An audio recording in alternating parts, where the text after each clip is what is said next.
Assalamualaikum warahmatullahi wabarakatuh.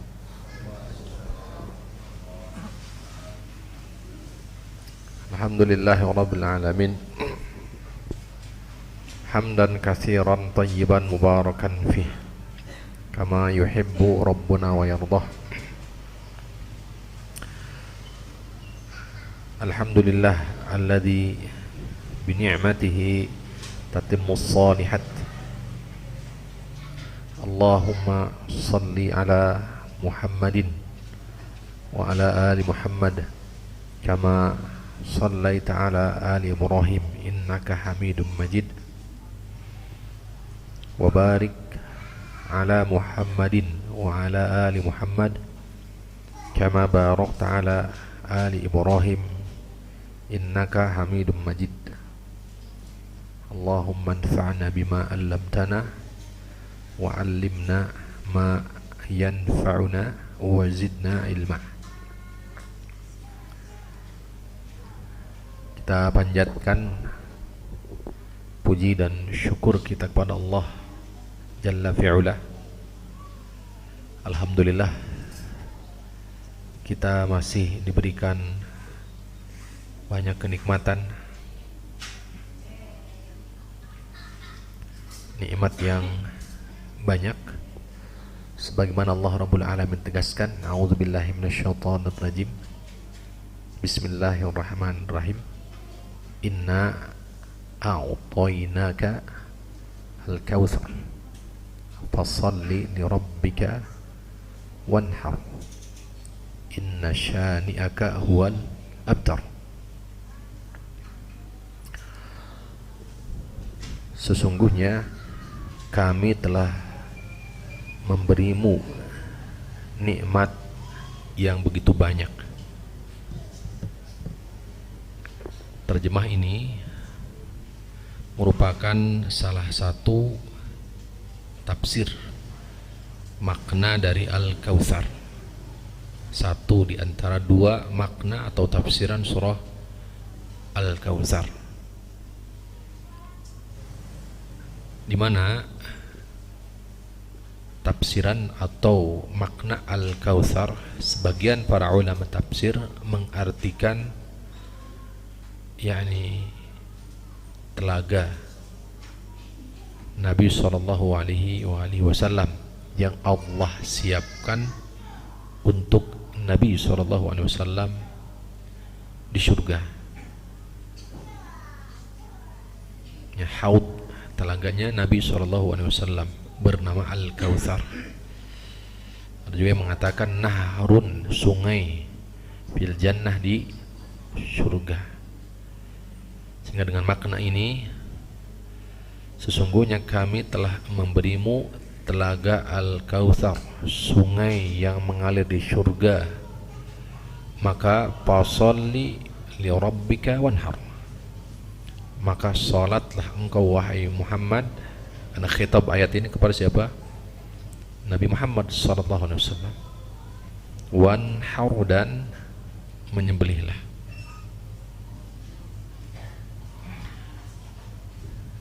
Jika diartikan Al-Kautsar ini adalah makna atau nikmat yang banyak,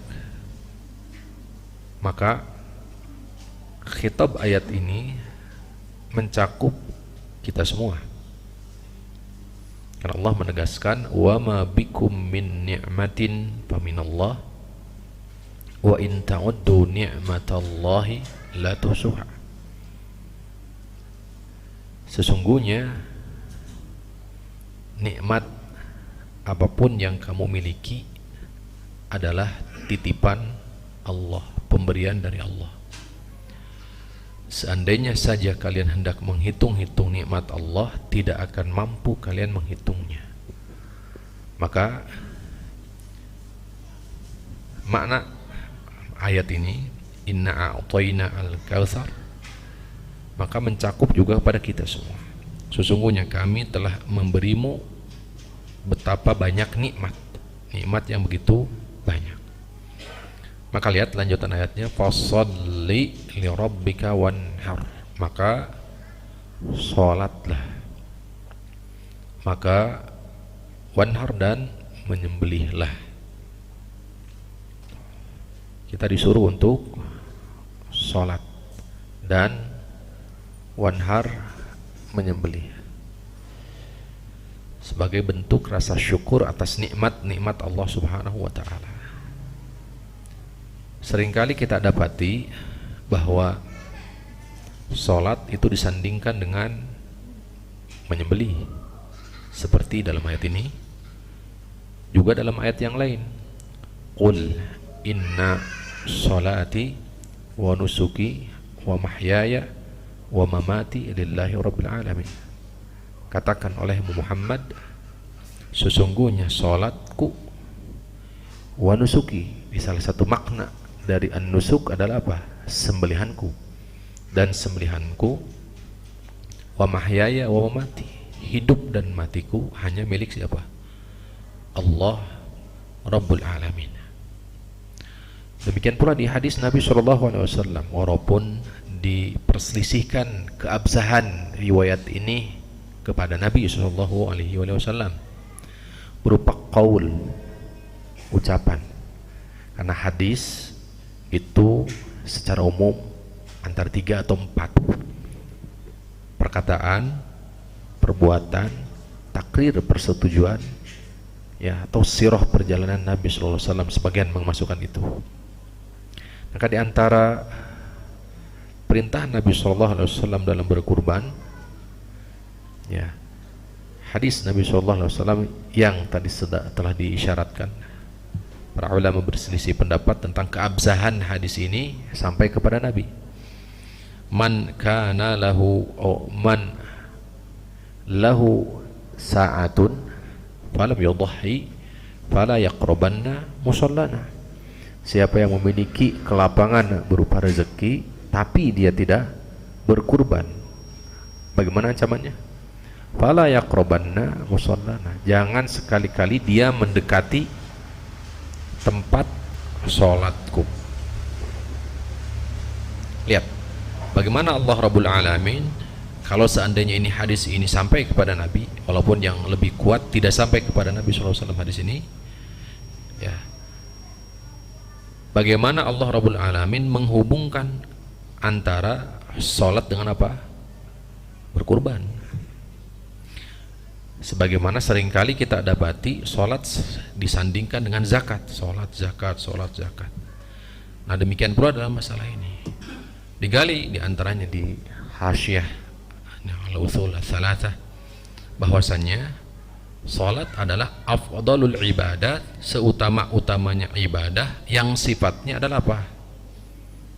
Badan. Jadi seutama-utamanya ibadah yang sifatnya adalah lahiriah, fisik, adalah apa? Salat. Karena salat ada zikirnya, ada ya, tilawah Al-Qur'annya, ada amalan lisan, ada amalan perbuatan, tentu ada juga amalan hati, karena diawali juga dengan niat, diawali dengan keikhlasan dan seterusnya. Oleh karena itu, seutama-utamanya amalan yang sifatnya adalah lahiriah adalah apa? Sholat. Sedangkan berkurban adalah seutama-utamanya apa? Ibadah yang sifatnya apa? Harta. Sifatnya adalah harta.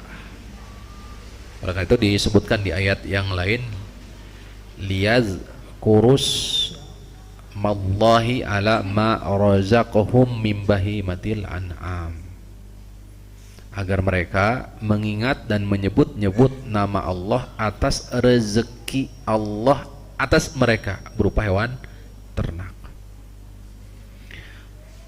Hadirin rahimani wa rahimakumullah, walillahil hamd, kita masuk di awal dari bulan Zulhijjah, di mana Allah menegaskan di surah Al-Fajr, di sebagian tafsir para ulama menegaskan bahwa makna dari walayalin ashr wal fajri walayalin ashri adalah 10 di awal bulan Zulhijjah, memiliki keistimewaan sebagaimana dikuatkan di hadis Ibnu Abbas dari atau yang dikeluarkan Imam Al-Bukhari.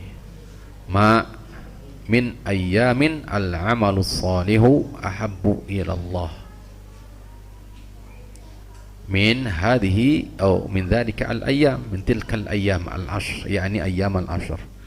Tidak ada amalan yang paling dicintai oleh Allah melebihi apapun kecuali amal soleh yang dilakukan pada hari-hari 10, yakni 10 awal bulan Dzulhijjah. Yang alhamdulillahilham kita bisa masuk di awal bulan Dzulhijjah ini. Tanggal berapa sekarang? 5 Dzulhijjah. Nah, walal jihadu fi sabilillah, bahkan para sahabat meminta kepastian apakah melebihi jihad fi sabilillah, bahkan melebihi jihad fi sabilillah kecuali jihadnya orang ya dengan harta, dengan jiwa, dan tidak kembali apapun. Al-amalus soleh disifati di situ mutlak, menunjukkan seluruh amal soleh yang dilakukan pada 10 awal bulan Dzulhijjah itu sangat dicintai oleh Allah. Baik sifat amal itu ada 3, ada amalan hati, ada amalan lisan, ada amalan termasuk perbuatan. Maka perhatikanlah 3 aspek amal ini, karena seluruhnya masuk ke dalam hadis Nabi SAW ini, ma min ayyamin al-amalus salihu ahabbu ilallah. Tidak ada hari-hari di mana amal soleh tersebut yang dilakukan di hari-hari tersebut paling dicintai, lebih dicintai oleh Allah Subhanahu wa taala. Ya. Lisan dengan tilawah Al-Qur'an, zikir pagi dan petang, dan seterusnya banyak. Baik, kita masuk di pembahasan. Insyaallah taala kita masuk di tema baru, yaitu at-tabarruk, yaitu tabarruk. Minasyirki at-tabarruku bisyajarin aw hajarin aw qabrin wattikhaduha aidan. Termasuk bagian dari kesyirikan adalah bertabarruk dengan pohon, dengan batu, dengan kuburan, wattikhadiha idan, dan menjadikan itu sebagai id.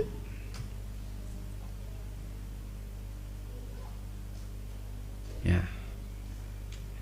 Sebagaimana Nabi SAW mewanti-wanti, la taj'alu qabri idan, kalian jangan sekali-kali menjadikan kuburanku sebagai apa? Id. Apa id yang dimaksud di situ? Hah? Tumpuan rutinitas. Id, sesuatu yang dilakukan secara berulang-ulang. Jadi supaya lebih jelas nanti ada paparannya, terutama di kitab Fathul Majid, syarah terhadap kitab Tauhid tentang makna id di sini. Sekali lagi hadirin rahimani wa rahimakumullah, jadi termasuk bagian daripada kesyirikan adalah bertabarruk. Apa bertabarruk itu? Ngalap berkah. Tuh, ngalap berkah. Dari tabarraka, ia tabarraku, tabarrukan. Nah, istilahnya bahasa kita tabarrukan, mengambil berkah, asalnya dari birkah. Barokah itu sejatinya kan asal katanya dari barokah, atau secara masdarnya adalah birkah. Birkah itu adalah khairun katsirun, kebaikan yang banyak. Birkah itu secara bahasa adalah kolam, balong, birkah. Ya, birkah itu apa ya? Ya balong itu, terang balong. Apa yang disifati dengan balong? Air banyak, bersaat-saat, tapi terus ngalir. Itu barokah. Makanya barokah itu diartikan oleh para ulama adalah apa? Hah? Ziyadatul khairi wa thubutuhu, bertambah kebaikan dan menetap. Itu barokah, bertambah kebaikan dan menetap. Yang harus digarisbawahi, barokah sama dengan kebaikan, ya. Jadi barokah itu identik dengan apa? Kebaikan. Kebaikan menurut kacamata siapa? Syariat. Karena kebaikan kalau menurut manusia, apa istilahnya, berbeda-beda. Jelas ya? Jadi kebaikan yang dimaksud menurut kacamata syariat, pandangan syariat. Jadi baik menurut siapa? Bukan menurut siapa-siapa, tapi menurut Al-Quran dan Sunnah syariat. Bertambah kebaikan dan menetapnya kebaikan tersebut. Sekali lagi sebagai catatan, bukan kebaikan dalam pandangan manusia, karena kebaikan dalam kebaikan menurut pandangan manusia relatif. Ya, relatif teh apa? Bisa jadi sisi pandangnya berbeda. Baik menurut kita belum tentu baik menurut orang lain. Tuh. Tapi kalau kebaikan menurut syariat mutlak, absolut. Maka ketika berbicara kebaikan dalam barokah, maka yang dimaksud adalah kebaikan dalam kacamata syariat. Kebaikan dalam kacamata syariat tidak memandang melihat dari sisi banyak dan sedikit. Bisa dipahami, Pak? Kebaikan dalam syariat tidak melihat dari kuantitas, jadi banyak dan sedikit. Beda konsep ini, pandangan dengan mereka orientalis atau apa istilahnya, yang orientasi tujuannya adalah apa? Dunia, apa sih? Kapitalis ya, terutama dalam fikih muamalah. Tuh, kebaikan menurut mereka adalah apa? Bertambah. Dari sisi apa? Materi, jumlah bertambah. Sehingga ketika mereka mendengar konsep sodakoh, di pandangan mereka kapitalis, hubud dunia, cintanya memang dunia, orientasinya adalah dunia. Ketika berbicara zakat, berbicara sodakoh, maka yang ada di pikiran mereka rugi, karena hitungannya matematik. Apa yang dikeluarkan pasti berkurang. Kalau kita tidak berbicara itu. Jadi kebaikan dalam syariat tidak berbicara seputar banyak dan sedikit. Tapi kebaikan dalam syariat itu apa istilahnya? Tadi hakikatnya bertambah kebaikan, wasubut, dan menetapnya kebaikan tersebut. Tuh. Baik. Nah, itu harus terlebih dahulu harus betul-betul dipahami. Ada ayat yang berbicara tentang barokah, dan ini doanya Nabi Isa alaihissalam. Bapak bisa baca surah Maryam, Bapak Ibu bisa baca surah Maryam ayat 31. 31 berapa? 21, 31 ya. Nah, 31.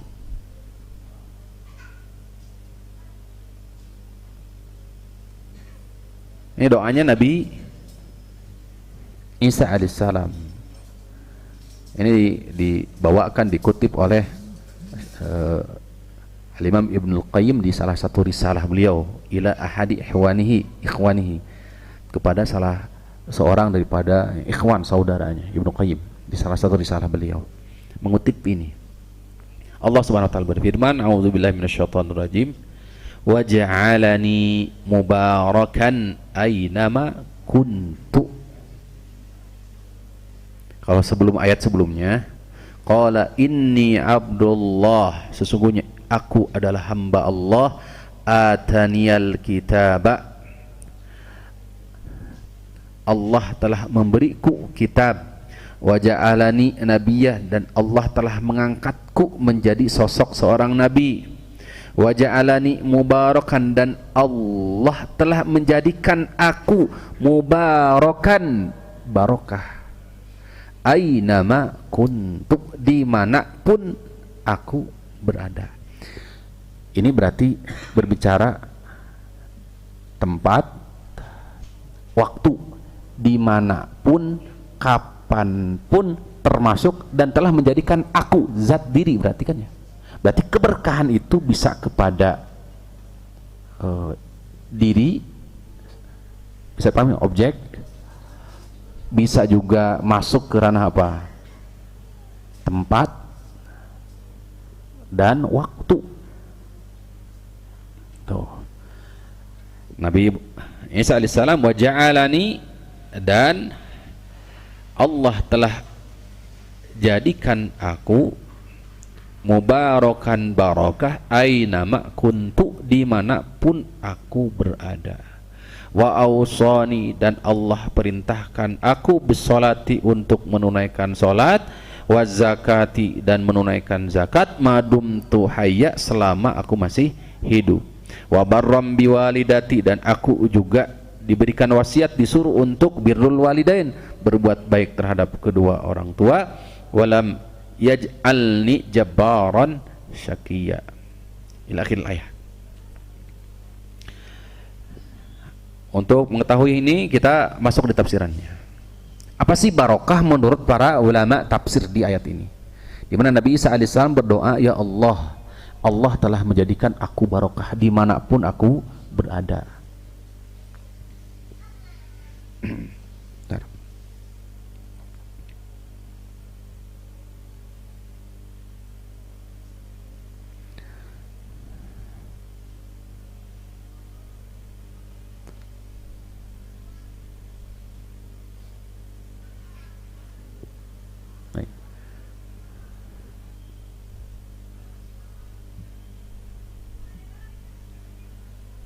Di antara tafsir yang dibawakan di antara Imam Mujahid,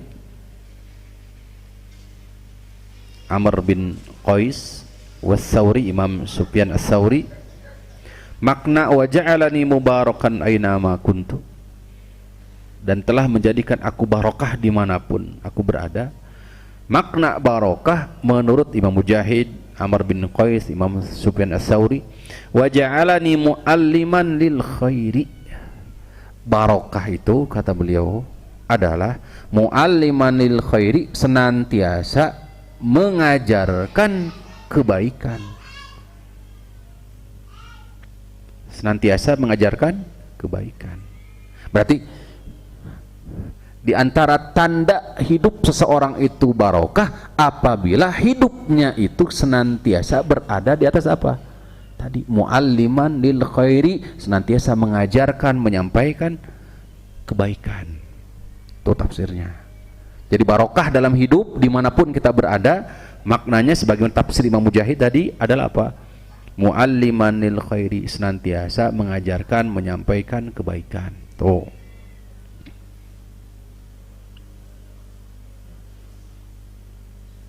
Selanjutnya di tafsir Ibnu Jarir At-Tabari tambah, wa ja'alani mubarakan ainama kuntu, wa qila ma barakatuhu, apa keberkahan itu? Qala al-amru bil ma'ruf wan nahyu anil munkar ainama kana. Barokah dimanapun berada maknanya adalah al-amru bil ma'ruf wan nahyu anil munkar, menegakkan amar ma'ruf nahi munkar dimanapun kita berada. Jadi indikator seseorang itu hidupnya barokah ketika hal ini ditunaikan. Amar ma'ruf nahi munkar, yaitu menyuruh kepada kebaikan dan mencegah dari keburukan. Itu maknanya.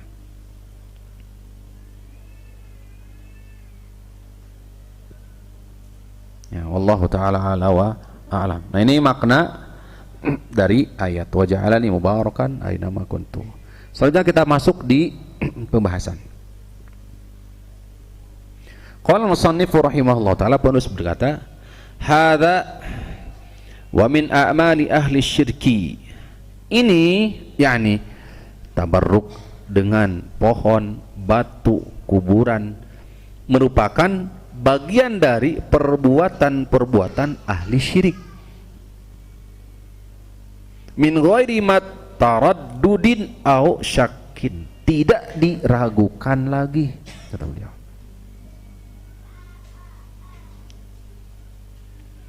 Mayuqsadu al-juhalu min ta'zimi ma lam ya'dhanillahu, dengan niat al-juhalu, orang-orang yang, ini kalimatnya juhal, orang-orang yang bodoh.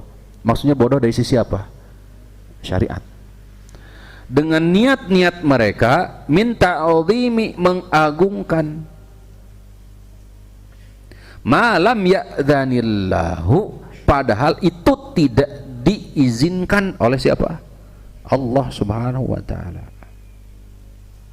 Ubi an yu'azzima kaman yaludzu bi buqatin, seperti mengagungkan, memuliakan tempat tertentu, memiliki keistimewaan tertentu yang tidak ada landasannya, tidak ada dalilnya. Syariat menunjukkan, memang ada syariat menunjukkan ada tempat-tempat istimewa, ada tidak?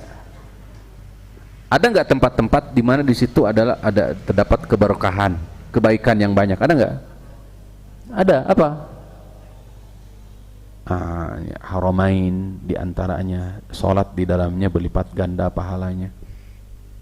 Tuh. Ya, jika keluar daripada dalil, maka khawatir masuk ke sini. Ini yang dibahas. Tuh. Au hajarin, atau mereka memuliakan batu, au qabri mayyitin, atau kuburan mayit, au bi ba'dhi syajar, atau sebagian menjadikan sebagian pohon dijadikan sebagai apa? Memiliki keistimewaan, kekhususan. Muttakhidan lidzalikal makani idan, dengan menjadikan tempat tersebut itu sebagai id. Apa id tadi? Rutinitas.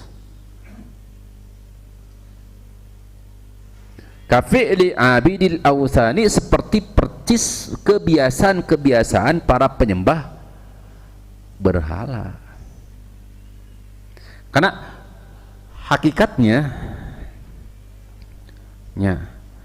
secara kasat mata mereka menyembah berhala, tapi kalau ditanyakan, kalau dikatakan kepada mereka, jawaban mereka apa? Ma na'buduhum, jawaban mereka, kami tidak menyembah illa liyuqarribuna ilallahi zulfa, kecuali kami jadikan itu sebagai penghantar kedekatan kami dengan Allah sedekat-dekatnya.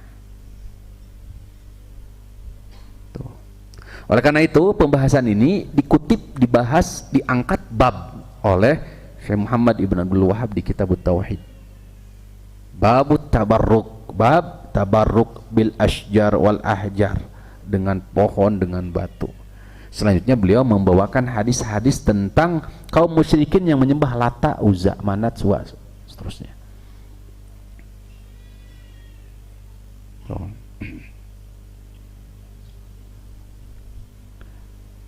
Nah, kita baca syarahnya. Man lam ya'danillah, yang tidak ada izin daripada Allah Azza wa Jalla, fi kitabihi, di dalam Al-Quran, wala sunnati nabiyhi, tidak pula di dalam sunnah nabinya, bi an yu'azzima, ayat lam ya'danillah, tidak diizinkan oleh Allah, bi ta'zimihi, untuk dimuliakan. Man lam yufarriq baina haqqillahi ta'ala wa huquqi ibadihi minan nabiyyin wal awliya'i wa ghairihim, siapa yang membeda-bedakan antara hak Allah Ta'ala dengan hak hamba-hambanya dari kalangan para nabi dan para wali. Bal lam yufarriq baina awliya'illahi wa adahi, bahkan mereka sejatinya tidak membedakan antara para wali-wali Allah dan musuh-musuh Allah. Fayattakhidhu min dunillahi andada, sehingga mereka akhirnya menjadikan selain daripada Allah itu sebagai tandingan atau sandingan. Dan wa huwa yara, sedangkan dia mengatakan, memandang annadzalika, perbuatan itu, alladzi fa'alahu, yang dia kerjakan itu merupakan kurbatan atau kurbatun wa ta'atun lillah, kurbah mendekatkan diri kepada Allah, wa ta'atun lillahi, dan ketaatan kepada Allah. Hanya saja kalau kita pahami, kalau kita sandingkan dengan fi'il perbuatan kaum jahiliyah di masa Rasulullah, sama sejatinya, hanya bentuknya saja yang berbeda. Kalau di masa sekarang mungkin bisa jadi kemana? Ya, ke kuburan bisa jadi, atau ke apa? Ya, banyak nih sekarang. Tapi hakikatnya sama. Wa anallaha yuhibbu dzalika wa yardahu, dan mereka menganggap bahwasannya Allah mencintai perbuatan itu dan ridho. Wa yakdzibu ar-rasula wa yakdzibu ar-rusula, dan mereka mendustakan para rasul. Wa yadai annahu min atba'ihim, mereka mengklaim pencinta Rasul sallallahu alaihi wasallam dengan perbuatan-perbuatan itu, karena mereka mengatasnamakan apa? Cinta siapa? Cinta Rasul. Padahal Rasul jauh dari perbuatan-perbuatan mereka, dan padahal Rasul sallallahu alaihi wasallam mewanti-wanti, la taj'alu qabri 'idan, kalian jangan menjadikan kuburanku itu sebagai id. Ini kuburan Rasul loh.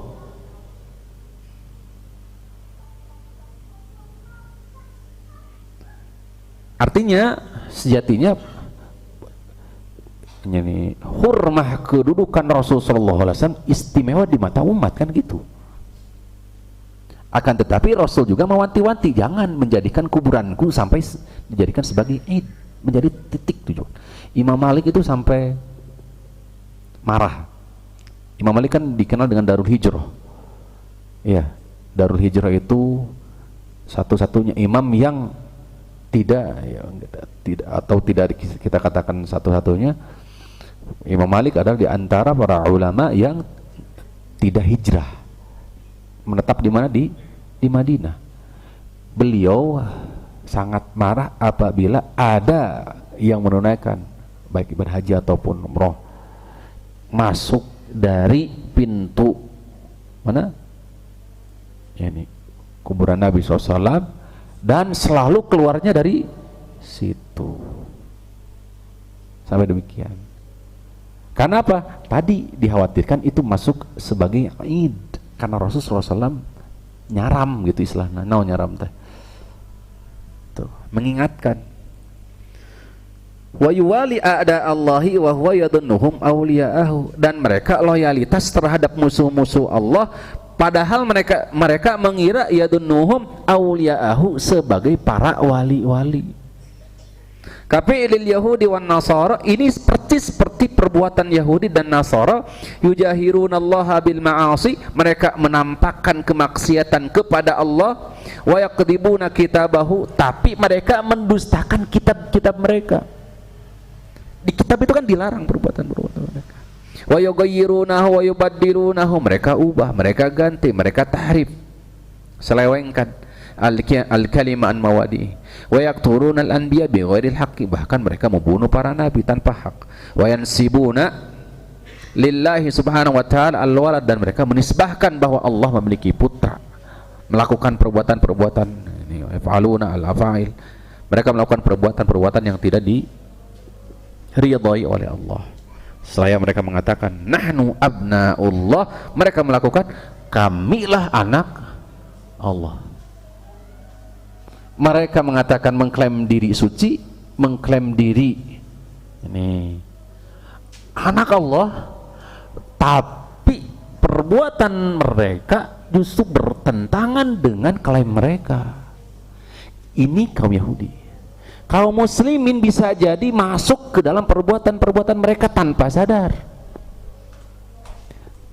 Pembicaraan kita bisa dipahami, Pak? Mengklaim tadi lain sebagainya seperti tadi tuh. Nah, ini kata Syekh ya, wahum al-buwada'u ilallahi wa ada Padahal sejatinya adalah mereka yang paling benci hakikatnya kepada siapa? Allah, dan memusuhi. Wa sababu hadza kullihi, apa sih sebab ini semua yang terjadi pada umat terdahulu? Al-i'radu anis syariati, sebab yang paling utama mereka masuk terjerumus dalam sikap ini adalah al-i'rad anis syariah, berpaling dari tuntunan syariat. Wa adamul ihtimami, yang kedua adalah nggak ada perhatian lima arifati mahtawat alihil kutubu minal bisyarah wan nadarah. Yang kedua, tidak ada perhatian, pendalaman, ini tadabur, pembelajaran terhadap Al-Quran atau kitab kalau konteks mereka. Mana ancaman, mana kabar gembira, tidak pelajari, jauh. Berarti sebab utama melencengnya kita ketika kita jauh daripada Al-Quran dan Sunnah Nabi Sallallahu Alaihi Wasallam. Tuh. Wal amri wan nahi wal halal wal haram, perintah larangan halal haram. Wa ma'rifati ma yajibu lillahi ala ibadihi, kewajiban hamba di hadapan Allah itu apa yang harus dilakukan. Wa ma yajibu tarkuhu, apa juga yang wajib untuk ditinggalkan. Maka ini adalah kewajiban. Tauhid berarti dibangun dalam konteks apa? Tauhid berarti. Maka kewajiban kita sebagai kaum muslimin menguatkan keimanan kita, dibuktikan dengan ketakwaan amal soleh kita. Nah, keduanya itu dibingkai di atas apa? Dikuatkan dengan apa? Pondasi ilmu. Karena ilmu ini akan berdampak kepada dua aspek penting ini, yaitu keimanan yang sifatnya ini apa? Batin, dan takwa yang sifatnya lahir amal soleh. Bermula dari ilmu. Umar bin Khattab berkata begini, ini saya kira perkataan beliau masyhur ya, dikenal. Lammastalamma al-hajara al-aswad, ketika beliau radhiyallahu taala anhu mencium hajar aswad. Imam Bukhari meriwayatkan hadis ini, demikian pula Imam Muslim. Ama wallahi inni la a'lamu annaki hajarun, demi Allah aku tahu betul kamu itu adalah apa? Batu. La tadurru wa la tanfa', tidak mendatangkan bahaya apapun, tidak pula mendatangkan manfaat apapun. Ini Umar bin Khattab berkata, walaula anni ra'aitu Rasulullah, seandainya saja aku tidak melihat Rasulullah sallallahu alaihi wasallam yuqabbiluki, menciummu, ma qabbaltuki, ma qabbaltuka, maka aku pasti tidak akan pernah menciummu. Jadi apa yang menjadi dasar perbuatan Umar bin Khattab? Rasulullah sallallahu alaihi wasallam melakukan hal itu, sunnah Rasul sallallahu alaihi wasallam. Inilah barangkali yang luput daripada mereka. Itu. Nah, mudah-mudahan kita semua hadirin rahimakumullah diberikan taufik, diberikan hidayah, diberikan tuntunan kepada apa? Siraton mustaqim, jalan yang lurus serta sunnah Nabi sallallahu alaihi wasallam. Nah, barangkali itu terlebih dahulu. Nanti insyaallah taala kita lanjutkan setelah salat Isya. Sallallahu ala nabiyina Muhammad wa ala alihi wa sahbihi wasallam.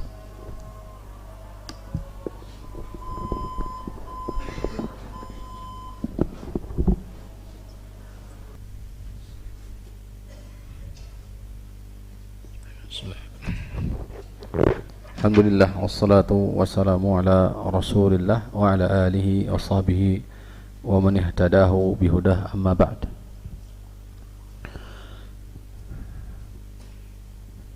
Dari apa yang tadi disampaikan, maka para ulama membagi tabarruk itu menjadi dua. Tabarruk tolabul barokah, secara bahasa ngalap berkah, mencari keberkahan. Wal barokatuh, sedangkan keberkahan adalah hiya husulul khairi wad dawamuhu, mendapatkan kebaikan, menghasilkan kebaikan, wadawamuhu, dan dawam di atas kebaikan tersebut. Tabarruk para ulama bagi dua. Hal ini didasari oleh Al-Quran dan Sunnah. sebuah tatabbu wal istiqra', penelitian secara mendalam sama terhadap Al-Quran dan Sunnah. Ya.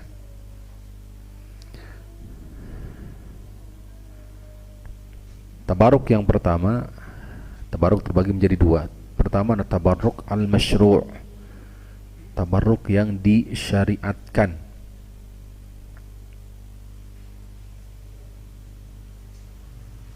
Tabaruk yang disyariatkan. Wa huwa jaizun. Nah, ini diperbolehkan, bahkan disuruh. Wa huwa ma dallat alaihi al-adillatu minal Qur'an wa sunnah. Tabaruk masyru' ini adalah tabaruk yang ditunjukkan atau didasari oleh apa? Al-Quran dan Sunnah. Maksud didasari salah satunya adalah apa? Ini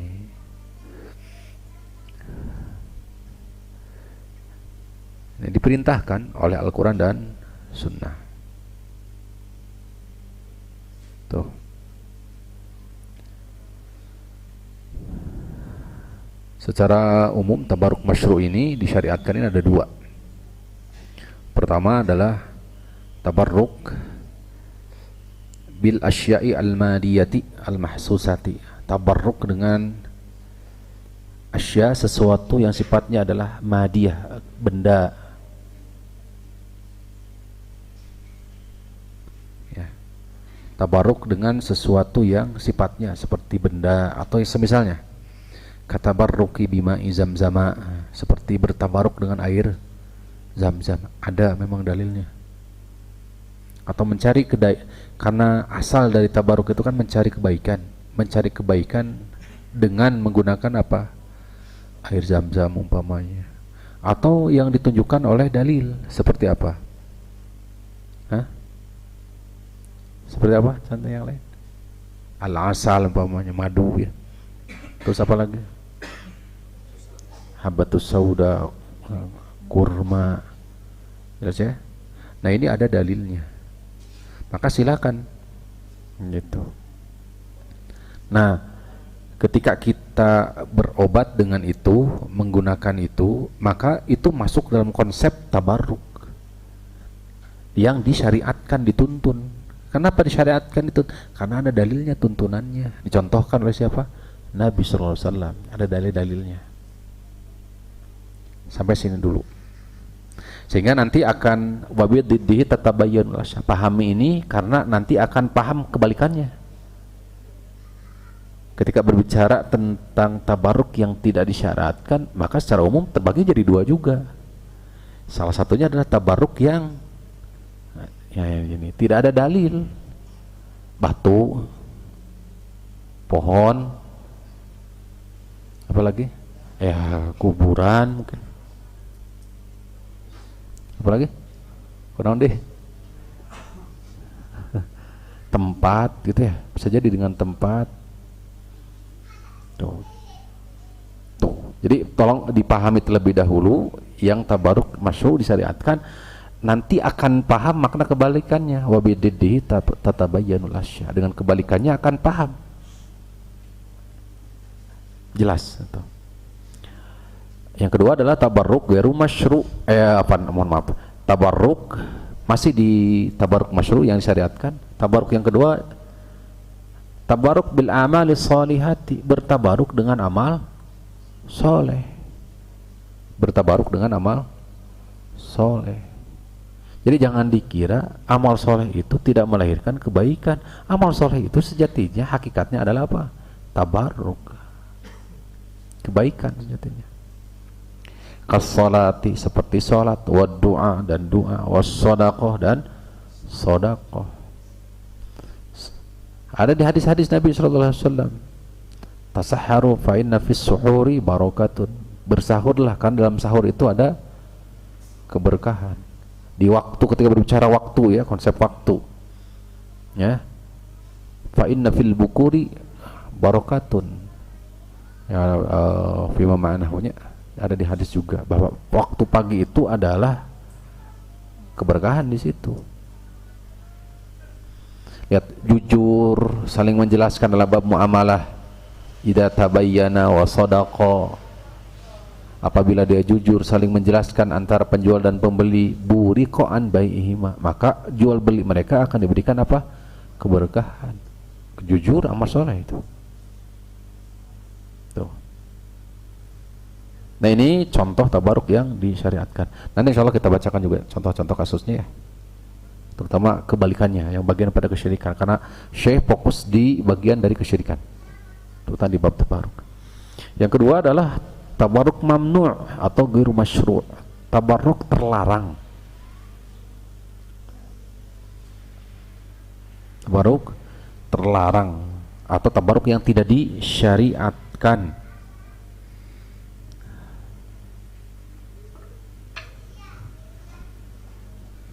Ya. Apa berarti tabaruk yang tidak disyariatkan itu?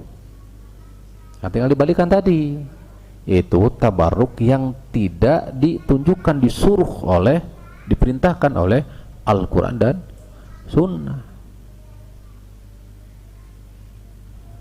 Bisa jadi manahat anhu syariah, bisa jadi dengan tegas dilarang, seperti bertabaruk dengan ini al-asnam, berhala tuh, wal ausan, patung, seperti di surah An-Najm ayat 19-20 ayat. Allah Rabbul Alamin firman, a'udzubillahi minasyaitonir rajim. Afara'aytumul Lata wal Uzza wa Manata tsalisatal ukhra. Tuh. Kita masuk ke tafsirannya.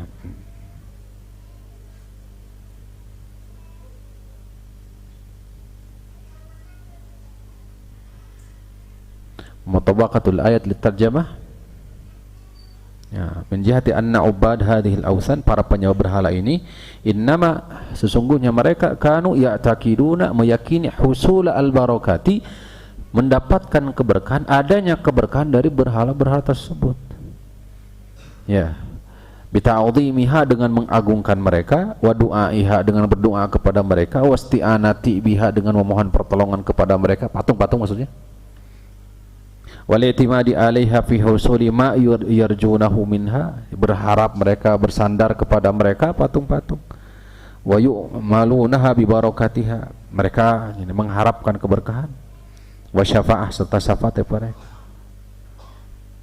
atau patabarruku bi kuburi sholihin, atau bertabaruk dengan kuburan-kuburan orang soleh, kallata, seperti Lata, wabil asjar wal ahjar, kal uzza, uzza. Lata itu sejenis apa? Dari tabaruk bi kubur, kuburan orang soleh, karena dipaparkan bahwa Lata itu ada, ditafsirkan Lata itu adalah rajulun soleh, orang yang soleh, kemudian dikubur untuk memberikan tanda kebaikan mereka, kesolehan beliau, dia akhirnya bagaimana? Dijadikanlah sebuah patung. Kata Ibnu Katsir, allata kanat sakhratan bayda, batu putih, al-mankusyah, yang dipahat, alaiha baitun bit Taif, itu ada di Taif, memiliki rumah, wasadana, jadi dibikin, dibangun gitu, lahu astar wasadana, jadi ada dihias pokoknya, wa haulaha fina'un mu'azzam inda ahli Taif, ya. Bahwa Rasulullah SAW Al-Mughirah bin Syu'bah, yang pada akhirnya Mughirah bin Syu'bah, Rasulullah mengutus Mughirah bin Syu'bah, fahadamaha wa haraqaha bin nari, dihancurkan oleh Rasulullah SAW melalui Mughirah bin Syu'bah, dibakar apinya. Tuh, itu Lata, asalnya adalah orang soleh gitu. Demikian pula Uzza, nah itu kan batu tuh, batu dipahat tuh. Terus wabil asjar wal ahjar, seperti Uzza, Manat, dari pohon yang dipahat juga tuh. Jadi ada di zaman dahulu juga dari batu, dari pohon yang dipahat mereka. Tujuan utamanya sekali lagi tadi, ngalap berkah gitu, kebaikan dari patung tersebut. Nah itu tabaruk yang tidak disyariatkan atau yang terlarang. Saya bacakan sedikit Karena ini saya kira patut untuk kita tadabburi ya. Kata azimi aidan nafsuhu, seperti juga ketika kita mengagungkan Rasul terlalu berlebihan, melebihi batasan. Rasulullah menyebutkan ini Rasulullah. Seperti Nabi Isa kan tadi dikatakan, ini Abdullah wa Rasuluh, sungguhnya aku adalah hamba Allah dan utusannya. Rasulullah siapa? Sama. Rasulullah adalah siapa? Abdullah wa Rasuluh, hamba Allah dan Rasul. Nggak boleh melebihi dua batasan yang sudah ditetapkan oleh siapa? Rasulullah SAW. Walaupun dengan niat ta'zim, mengagungkan, memuliakan, karena nanti akan nyebrang, keluar dari batasan. Kata Rasul, la tatruni kama ataratin nasara Isa bin Maryam. Kalian jangan memuji aku terlalu berlebihan seperti telah memujinya kaum Nasara terhadap Isa bin Maryam. Awalnya tidak disembah, jangan dikira langsung disembah, nggak ada. Dahulu di awal kesyirikan di masa Nabi Nuh alaihissalam, ya, Suwa, Wadda, kan itu yang disebut. Mereka itu tidak langsung serta-merta disembah, diibadah, tapi hanya sebatas apa? Tanda kesalehan mereka. Iblis yang dulu sama kan, itu generasi berbeda, jadi meninggal, wafat. Dan ingat kata Rasulullah, tidaklah datang satu masa, satu zaman, kecuali zaman setelahnya itu lebih apa? Lebih baik, lebih buruk? Lebih buruk. Kenapa? Karena patokan khairiyah, kebaikan itu ada pada ilmu. Sedangkan ilmu itu Allah cabut. Apakah langsung cabut? Enggak, dengan meninggalnya siapa? Para ulama. Banyaknya para ulama yang wafat, itulah salah satu sebab semakin buruk generasi itu. Bapak lihat aja sendiri sekarang di zaman kita sekarang bagaimana, terutama karena pita terbesar untuk laki-laki yang kuat itu adalah wanita kan ya. Benar nggak? Bagaimana sudah beraninya, bukan saja menanggalkan apa, hijab, kerudung maksudnya. Maka preventifnya dijaganya sudah sekarang, Pak, harus dijaga sekarang. Kalau tidak diberikan wasiat, tidak dijaga para orang tua terutama, hal-hal yang seperti ini pasti lebih buruk dari ini. Jangan itu. Silakan saja Bapak jadikan sebagai aspek muhasabah dulu. Ya. Dulu dengan sekarang sama nggak? Bapak zaman dulu sekarang dengan sekarang, dulu dengan sekarang sama nggak? Beda dari sisi penampilan, akhwat perempuan sama nggak? Beda. Apalagi nanti tuh. Makanya solusinya adalah apa? Sekarang harus dijaga. Makanya jangan nyantai, Pak. Kalau Bapak nyantai diantep kayak budak gitu, cilaka. Itu sunnatullah, itu bagian dari apa? Sunnatullah ya, seperti itu. Harus dijaga, harus dibentengi. Bermula dari siapa? Kita dulu udah bekali diri kita, setelah itu apa? Ada kewajiban kita dakwah. Wallahu ta'ala a'lam. Nah, Rasul sudah mewanti-wanti dari dulu, jangan memuliakan aku terlalu berlebihan, memujiku terlalu berlebih-lebihan. Sehingga sampai kepada ta'zimun lam ya'dhanillah, mengagungkan, memuliakan yang tidak diizinkan oleh Allah. La al-ma'dhuna fihi, bahkan tidak diizinkan oleh Allah. Fa inna Allah ta'ala qad amara bi ta'zimir rasul. Sesungguhnya, kira-kira Allah tidak nyuruh untuk memuliakan Rasul? Baik. Saya nanya. Kira-kira Allah enggak nyuruh kita untuk memuliakan, mengagungkan Rasul? Nyuruh enggak? Nyuruh atuh. Benar? Ada kaifiah tata caranya enggak? Ada. Inilah yang luput, tata caranya yang luput. Luput di sini maksudnya apa? Diabaikan. Bahkan ini yang substansi, yang pokoknya ini justru.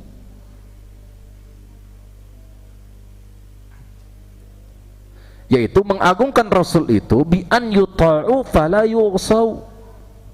Ditaati, tidak dimaksiatkan. Wa yuhabbu wa yuttaba'u, dicintai dan diikuti. Bukan saja dicintai tanpa diikuti, hanya klaim belaka dia cinta tapi tidak diikuti.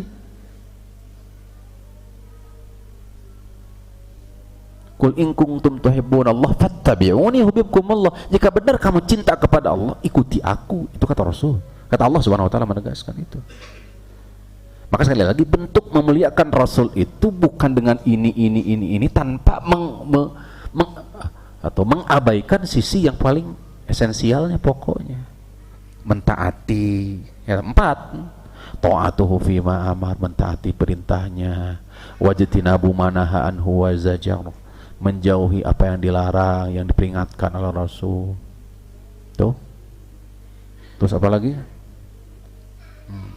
Tasdiquhu bima akhbar, membenarkan apa yang diberitakan oleh Rasul. Kemudian wajtinabu manaha anhu wa zajara, wa an yu'badallahu illa bima syara'a, tidak beribadah kepada Allah kecuali melalui syariat tuntunannya. Ini 4 poin bentuk pengagungan kita kepada Rasul. Bukan hanya sebatas klaim belaka, aku cinta kepada Rasul, tapi apa? Sunnahnya diabaikan. Ini catatan besarnya. Mereka masuk ke sini. Tuh. Nah, hati-hati, khawatirnya kita juga masuk ke sini. Bertabaruk dengan Al-Quran disuruh nggak?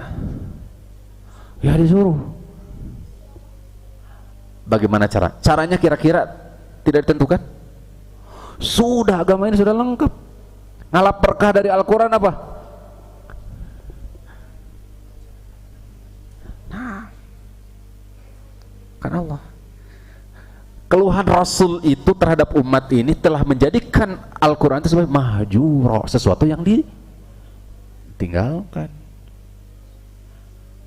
Maka tabaruk terhadap Al-Quran, membacanya, mempelajarinya, memahaminya, mengamalkannya.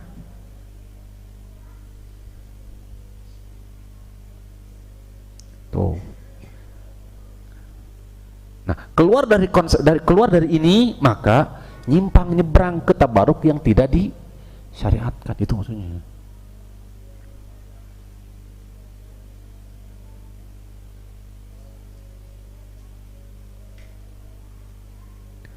Pernah kejadian di masa Rasulullah, dan ini terjadi kepada sahabat yang baru masuk Islam. Hadis riwayat Imam At-Tirmidzi, hadis Abu Waqid Al-Laythi, kharajna ma'a Rasulillah, kami keluar, Abu Waqid Al-Laythi, kharajna ma'a Rasulillah, kami semua keluar bersama Rasulullah, ila Hunain, ke Hunain, wa nahnu hudatsa'u ahdi bi kufrin, dan keadaan kami ini baru masuk Islam, baru keluar dari kekufuran. Walil musyrikina sidaratun ya'kufuna 'alaiha, kaum musyrikin itu punya pohon, satu pohon, ya'kufuna 'alaiha, mereka i'tikaf di situ. I'tikaf itu berdiam diri di situ. Wa yanatuna biha aslihatahum, menggantungkan aslihatahum, senjata mereka, pedang-pedang mereka digantungkan, itu memiliki tali-tali di pohon itu, digantungkan. Kada diturutan gitu kaum muslimin, digantungkan. Apa tujuannya? Ngalap berkah dari pohon itu.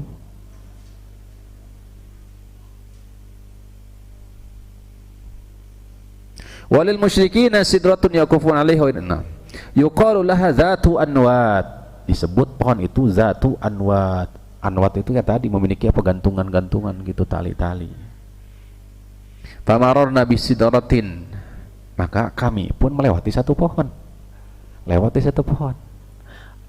Bagaimana? Fakulna, kami ngomong, kami berkata kepada Rasul, ya Rasulullah, ij'al lana dzata anwatin, wahai Rasulullah, wahai Rasulullah, jadikan pohon ini sebagai apa? Zatu anwat.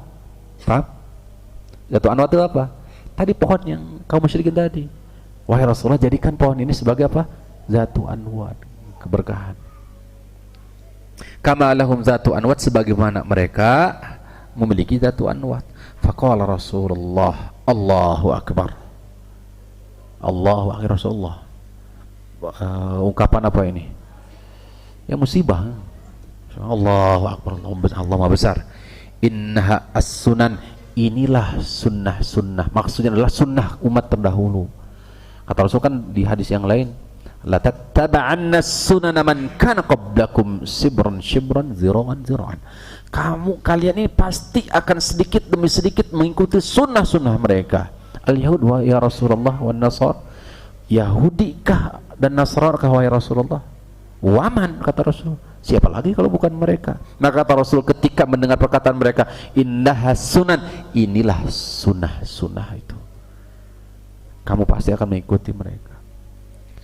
Qultum walladhi nafsi biadihi, kalian mengatakan demi jiwaku yang ada di tangannya, kama qalat Banu Israil li Musa, sebagaimana persis perkataan Banu Israil terhadap Nabi Musa. Kalian ini ij'al lana, di surah Al-A'raf ayat 138, ij'al lana, nah kalau Bani Israil, jadikan, buatkan untuk kami ilahan, Tuhan, sembahan, kama lahum alihah, sebagaimana mereka juga punya Tuhan.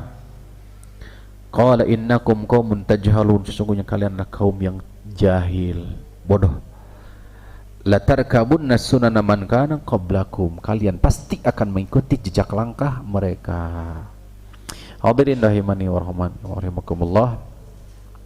Ya, alangkah Masya Allah, besar PR kita bersama, ya, baik khusus internal kita, keluarga kita, kemudian lingkungan kita. Maka bermula dari apa? Bekali diri dengan ilmu, harapan mudah-mudahan menjadi wasilah bertambah kepada keimanan kita, sehingga menjadi filter terutama dari kesyirikan, fitnah-fitnah.